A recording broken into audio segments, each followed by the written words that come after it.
Malaikat itu di apa?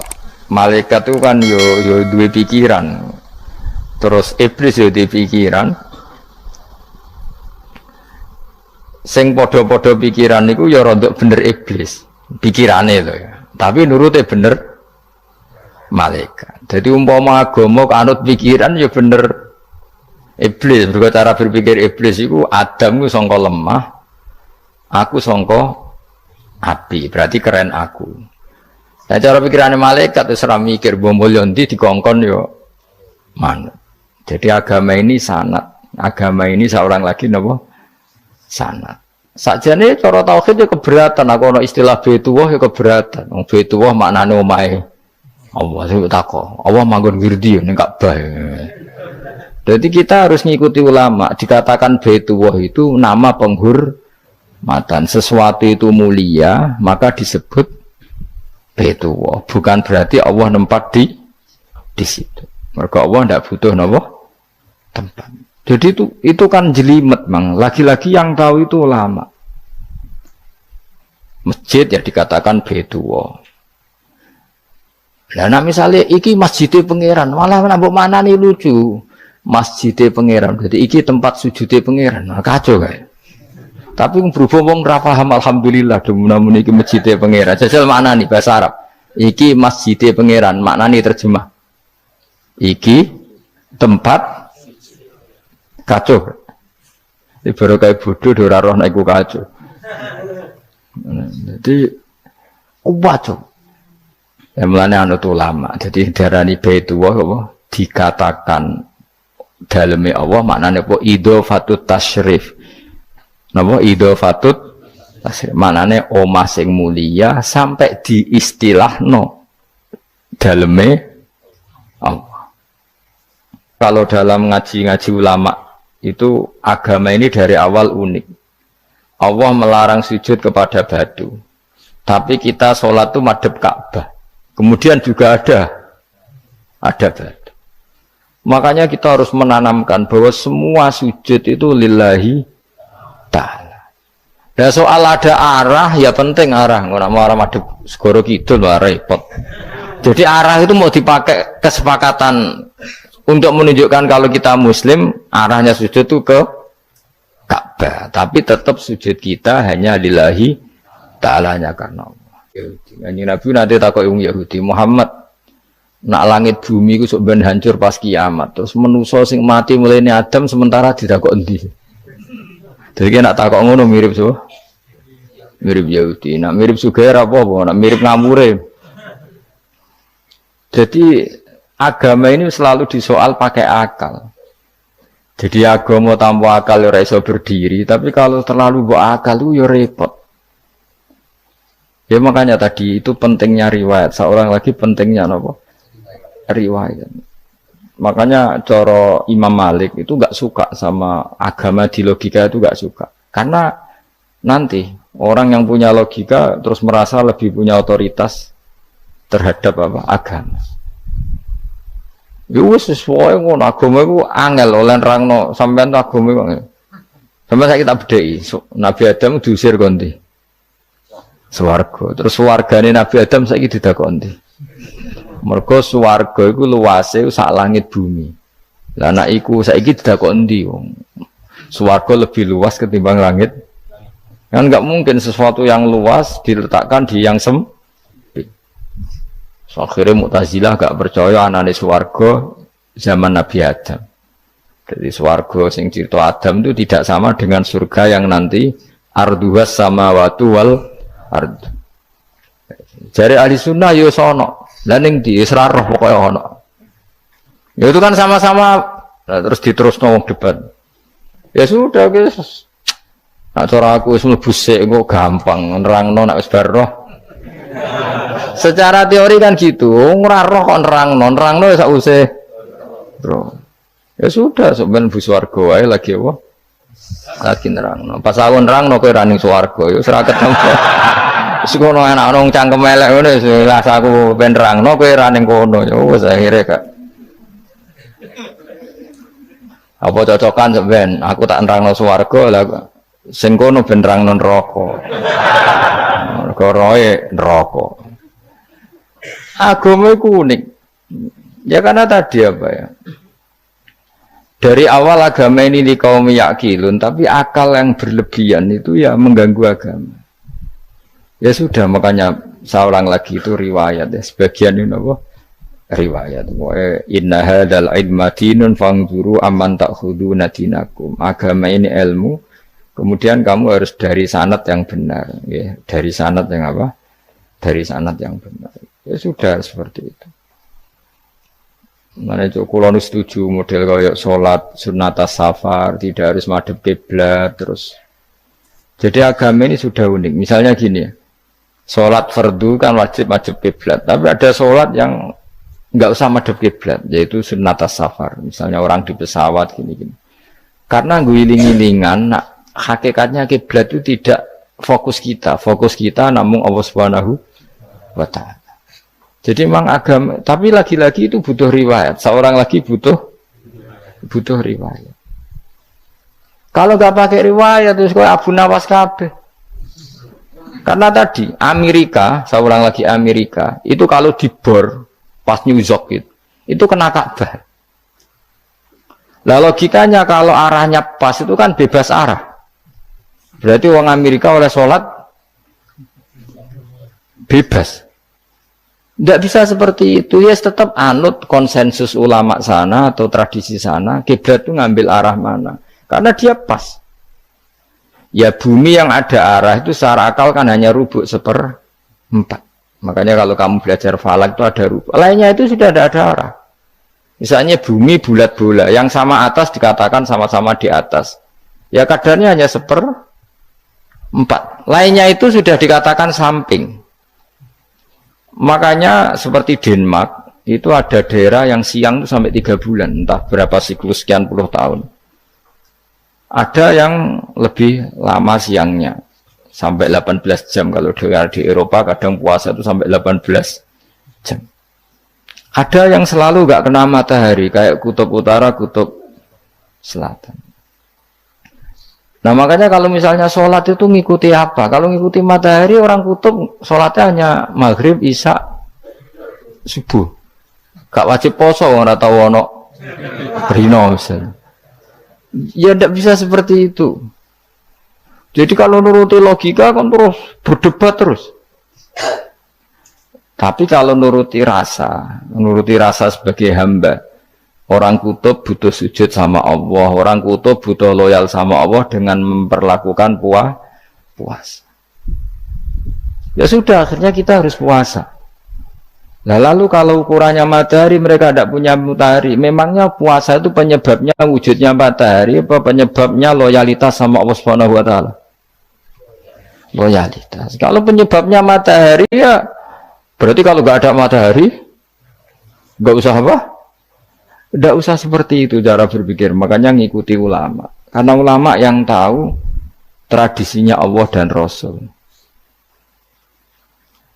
Ya seorang lagi ulama yang tahu tradisinya Allah dan Rasul. Meskipun ya kadang saya enak dewe ulama. Mergo ya kadang ya mau kalau bolak-balik ngomong gak diterang nombek cangkem elek ora paham-paham. Makanya masyhur itu ada kiai di debat sama orang rodok PKI. Pak Kiai, kalau setan dari api masuk api kan biasa. Terus susahnya apa? Mau materinya dari api. Terus Kiai itu mek lemah, sawurna raine. Loro cung, gue sakit. Kau jadi wong kok lemah, kena lemah kok loro. Karena serak kena diterang no. Manusia materinya kan dari tanah, berarti kena dipendem urip-uripan. Piye aja? Ya loro ya, lah ya jare kok lemah kok dipendem ning lemah kok.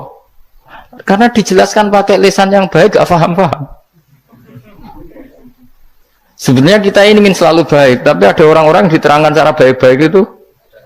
Wah, kayak misalnya ono wong kondo, Gus kula niku bojo kula cerewet ngene-ngene, apike kula pegat dicereweti bojo mbek diarani duda lara ndi. Oh lara diarani duda isen. Kue payu rabi dicereweti, ambek ra payu rabi jomblo, sakit mana? Sakit distatuskan jomblo. Malah kena dicereweti sabar prestasi baru. Mesti Wong ku diwolak-walik. Lah nek jar wis kula tas malan kula seneng mbek Imam Syafi'i. Kowe dirasani wong ning ngarepmu, diomongi, ambek dirasani seneng ndi? Seneng dirasani cara kowe. Jare Imam Syafi'i bukti ke wibawa, buktine ngomong ning ngarepmu rawani. Jadi Imam Syafi'i itu rileks urip. Ya Aba Abdillah, orang yang tadi muji-muji jenengan itu kalau di luar maki-maki jenengan. Jadi alhamdulillah. Kok bisa itu kan bukan pengkhianatan. Berarti saya wibawa, di depan saya enggak berani itu. Wong iku sowan Imam Syafi'i, ya cium tangan ya hormat. Tapi setelah di luar menghujat. Singkat cerita dilaporkan ke Imam Syafi'i. Orang yang tadi nyium tangannya jenengan itu di luar ngerasani jenengan. Jadi Imam Syafi'i, alhamdulillah berarti aku wibawa, mendengarku rawani. Ya dianggap enteng saja. Terus ada orang misoi Ja'far Shadiq. Sayyid Ja'far Shadiq itu Sayyid putune Nabi, orangnya soleh alim, gurunya Abu Hanifah. Di antaranya gurunya Abu Hanifah itu Sayyid Ja'far Shadiq. Itu kalau dihujat orang diomongin ini, dimaki-maki, sampai ke rumah. Pas mau masuk rumah, kamu masih ingin maki-maki saya? Iya. Tak tunggu sampai selesai. Setelah selesai, sudah, sampun, sudah. Masih emosi orang, sudah. Kamu misoi saya berdasar apa yang kamu ketahui. Yang tidak kamu ketahui lebih banyak, maka saya tunggu.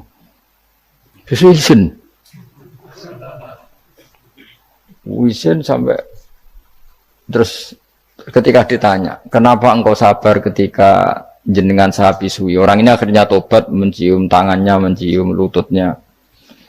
Jawab saya Ja'far Shadiq ini. Aturahu tu'sokurhan, aturahu yu'sokurhan. Kowe ora ngrafaham kalimat itu, tapi tak terangkan ben dadi wali. Kowe roh pangeran. Ya tahu. Sing durakani pangeran tuh banyak enggak? Yang maksiati pangeran tuh banyak enggak? Ya banyak. Lah yung pangeran sing di langit bumi wae dimaksiati, apa meneh trimo aku. Akhirnya terus jadi orang-orang soleh itu cara berpikir itu di luar kapasitas kamu. Apa ya? Mereka itu hanya Allah, taunya itu hanya Allah. Aku kan enggak egois, harga diri. Mana ada agama berdasar harga diri itu kalau dalam bahasa Arab disebut hamiyat al-jahiliyah itu gengsi nopo? Jahili. Makanya ketika saya berkali-kali cerita itu, ada seorang ulama dipanggil tetangganya, nom. Setelah sampai situ, sudah kembali, saya tidak butuh kamu. Setelah sampai rumah dipanggil lagi, sudah kembali lagi sampai 3 kali. Ulamanya tetap ceria, tetap nyaman. Ketika ditanya, kenapa engkau tetap nyaman? Wahai pemuda, kamu itu tetangga saya. Kata Allah dan Rasul, nak kue iman be Allah Rasul, kon ngapi itu tonggo, kon ngundang aku ya teko. Ya seneng nuruti perintahnya. Ketika kamu nyuruh saya kembali, ya saya kembali. Memang itu keinginan kamu. Kue tanggaku, aku kon nurut bek tonggo. Aku ora urusane bek kue. Aku mau nyaman bek perintahnya.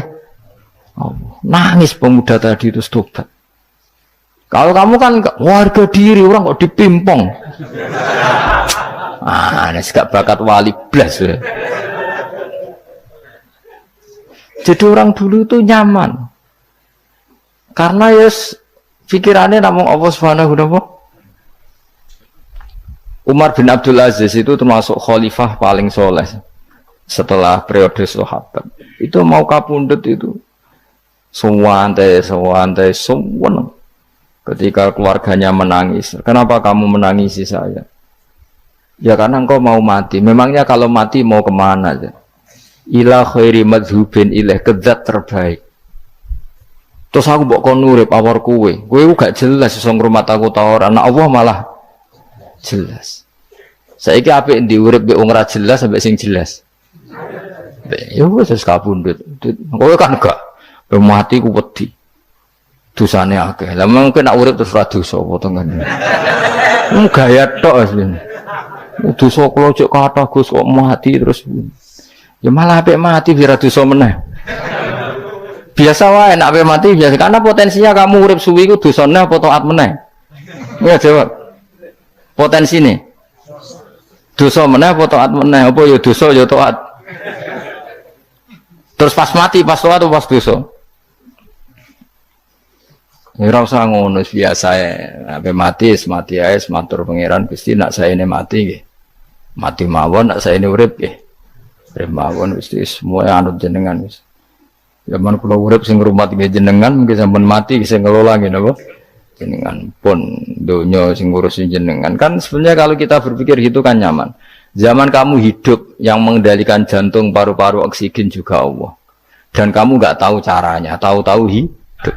Tapi setelah mati dikubur kamu iskal. Lalu sistem pernafasan saya gimana setelah saya mati? Memangnya zaman yang dunia kowe roh. Oh karena ada oksigen. Nah, terus oksigen wujudnya karena apa kowe ya ora roh? Oksigen dari zat gini lah zat iku kok sapa ya ora roh. Mau gaya tok ngomong mau tetep akhir ora roh. Lan kadang kula gawok mbek wong goblok wis ora roh kabeh dari awal mau alam semoga gak usah nerang. Nah, artinya gini, kalau zaman di dunia kamu tidak bisa mengelola diri kamu sendiri, juga sama setelah mati tidak bisa mengelola diri kamu sendiri. Semua itu al-amru biyadil, semua itu dalam kekuasaan Allah Subhanahu wa ta'ala. Ya sudah, alaihi tawakkaltu wa ilaihi unib. Ya sudah, kita pasrah saja dan kita hanya kembali kepada Allah Subhanahu wa ta'ala. Ya sudah, itu agama. Tapi nak logika pakai akal. Wah itu orang mati itu sudah nggak bisa apa-apa, sudah jadi tanah gini-gini. Ya, masalah catekar yang ngerti, nah, jadi tanah itu tidak bisa apa-apa. Tapi masalahnya kita ini dikendalikan oleh zat yang bisa mengelola semua. Yaitu Nabi Adam diciptakan juga dari tanah. Ya sudah hanya berdasar riwayat itu yang kita akhirnya meyakini setelah kita mati juga bisa hidup lagi. Iki rasa khawatir, iblis itu ya dhaif, iblis ya lemah. Nyatane ya kowe tetep ngaji jalalan. Berarti ora sukses menyesatkan. Kodang di kowe iblis. Ya kodang sampean, kon ra ngaji tetep ngaji. Kon paham tetep ora paham. Berarti iblis itu enggak keren loh. Betul, saya setiap melihat orang sholat itu menyaksikan kekalahan apa? Iblis. Jadi iblis itu ya kalah orang kok hebat ya ora. Biasa mawon, ora usah sing hebat ya namung pangeran. Dari awal iblis wis menyerah ngadepi orang sing ikhlas. Ikhlas itu dimulai dari awal. Cara bahasa Inggris pokoknya hilir sampai hulu sampai hilir itu kudu ikhlas kabeh. Misalnya kita duit, yakin nek iku wae Allah. Sehingga kita ketika ngasihkan orang itu kamu nggak merasa itu milik kamu. Sehingga nggak gampang ngundat. Selagi itu kamu benar keduanya awalnya salah itu masih mungkin tidak ikhlas. Uang ini milik saya, tak kasihkan kamu dengan ikhlas. Kalimat milik saya ini menjadikan suatu saat kamu jadi undat-undat karena milik saya. Tapi kalau ikhlasnya dari depan, uang ini milik Allah, ilmunya bahak milik Allah. Terus tak kasihkan kamu juga hambanya. Dari awal kan merasa lah saya tidak punya apa-apa. Tapi selagi saya ikhlasnya hanya separuh. Ilmu saya tak kasihkan kamu karena Allah, berarti masih potensi enggak ikhlas ya. Jadi kalau ngelatih ikhlas itu harus dua-duanya. Kamu punya uang milik Allah, punya ilmu milik Allah, punya jabatan milik Allah, kemudian kamu kasihkan sesuai perintah Allah, itu lebih mudah ikhlas karena la haula wala quwata illa billah. Selagi masih separuh saja salah, itu potensi berikutnya juga ikut salah. Misalnya aku ngurmat yatim gue ikhlas, duitku tak kena. Kata duitku itu menjadikan suatu saat dulu tak rumat tuh saya jebule lali aku. Tapi kalau alhamdulillah saya pernah digerakkan Allah ngurmat yatim dengan milik Allah juga. Sehingga kita sekedar pernah melakukan ketaatan ini senang. Enggak penting berikutnya anak yatim ini nanti peduli kita apa enggak, enggak penting. Yaitu ikhlas ya. Ikhlas itu sesuatu yang semuanya lillahi ta'ala. Ya, inna sholati wa nusuki wa mahyaya wa mamati lillahi rabbil alamin. Masyhur itu khilafnya ulama. Apakah malaikat itu termasuk umatnya Kanjeng Nabi Muhammad sallallahu alaihi wasallam? Ada ulama yang mengatakan cara pandang Nabi diutus itu untuk mensolehkan yang tidak soleh atau mensolehkan yang potensi tidak soleh. Kan orang itu ada dua, ada yang memang tidak soleh disolehkan, ada yang potensi tidak soleh, sebetulnya sudah soleh tapi potensi juga tidak soleh, terus disolehkan. Nah malaikat ini kan tidak berpotensi maksiat, sehingga agak butuh nabi. Seorang lagi, malaikat itu kan nggak mungkin nggak soleh, selalu soleh. Berarti nggak butuh buat nabi. Itu cara pikiran Imam Suyuti. Sehingga dia mengatakan Quran itu memperingatkan semuanya kecuali malaikat. Karena malaikat tanpa diperingatkan sudah soleh. Tapi kata ulama yang lain tidak seperti itu. Malaikat tetap senang sebagai umatnya Rasulullah Shallallahu Alaihi Wasallam karena butuh status tasyrif. Tasyrif itu keren. Nanti takut itu melok kelompok isopo, melok kelompok Kanjeng Nabi Muhammad Shallallahu Alaihi Wasallam. Sehingga kalau nanti ditanya Allah, mimman anta misalnya, min ummati habibika Muhammad, itu keren. Kayak termasuk umatnya kekasihmu Nabi Muhammad Shallallahu Alaihi Wasallam. Lalu kamu ngikuti apa? Yo min aksani kitabik, mengikuti kitab terbaikmu ya Allah. Sehingga mereka ikut umatnya Nabi bukan karena disolehkan, tapi karena tasrif, satu kehormatan. Itu yang diikuti ulama. Tradisi kita ahli sunnah ngikuti yang pendapat itu. Ngikuti bahwa malaikat pun suka dikategorikan umatnya Kanjeng Nabi Muhammad Sallallahu Alaihi Wasallam karena nambahi tasyrif. Nambahi apa?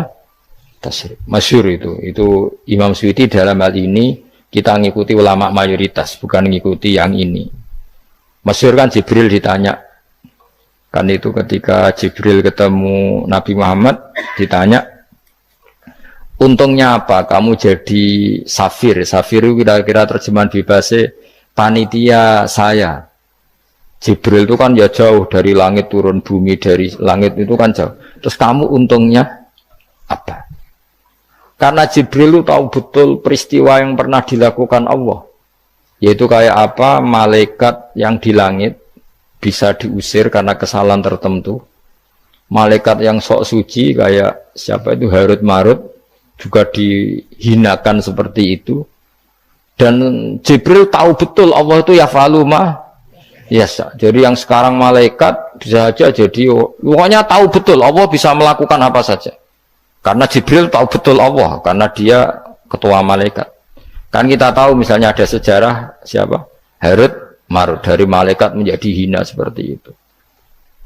Terus Jibril akhirnya tanya, ya sudah, Jibril punya apa? Terus ditanya Nabi, kamu untungnya apa setelah jadi safir saya, jadi panitia yang ngurusi wahyu? Terus kata malaikat Jibril, saya tidak pernah merasa aman. Apakah saya selalu dalam posisi ini, posisi terhormat, kecuali setelah menjadi safir, menjadi pelayan kamu, ketika aku distatuskan oleh Allah, apa itu? Innahu laqaulu rasulin karim dzi quwwatin indadil arsy makin muta'in tamma amin. Terus ganti fa amin tu ba'du. Baru setelah itu saya merasa aman, bahwa posisi saya aman karena Quran itu abadi ila yaumil qiyamah ila mala adalah pokoknya Quran itu abadi dan di Quran itu saya distatuskan muta'in sama amin. Berarti saya merasa aman, tidak akan dirubah kestatusan saya malaikat semenjak saya jadi safirmu. Intinya Jibril juga mendapat kehormatan karena ngitmai Quran. Paham ya? Makanya kita di sini mengatakan ini pendapat Imam Suyuti, tapi hampir semua ulama berpendapat apa? Malaikat pun ikut mendapat berkahnya Kanjeng Nabi Muhammad Sallallahu Alaihi Wasallam. Jenenge napa berkah tasrif, napa berkah napa tasrif. Jadi punya status kehormatan.